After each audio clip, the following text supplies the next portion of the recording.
Senin var olmağın qürurdur mənə. Rənginlə bağlıdır həyatım mənim. Doğul günəş kimi üfüqə qəlblə, qalx yüksəkliyə bayrağım mənim. Senin var olmağın qürurdur mənə. Rənginlə bağlıdır həyatım mənim.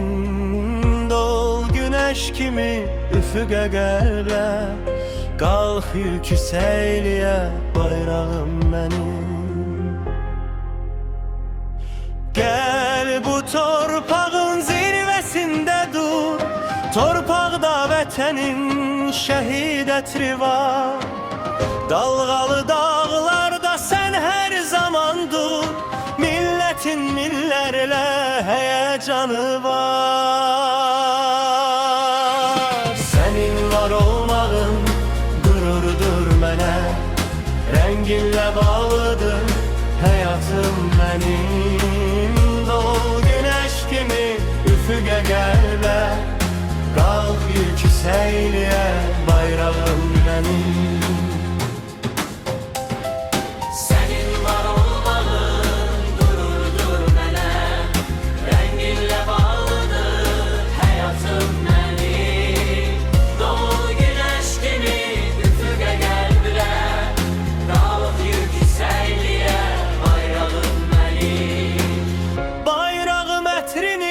Torpaqdan alır, zirvədən torpağa bir nəzər salır.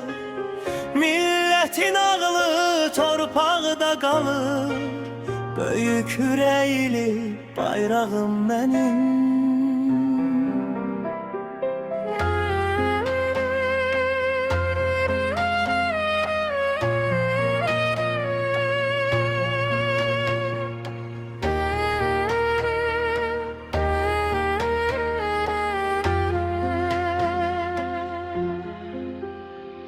Senin var olmağın qürurdur mənə.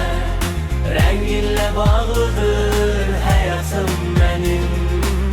Doğul günəş kimi üfüqə qəlblə, qalx yüksəkliyə bayrağım mənim.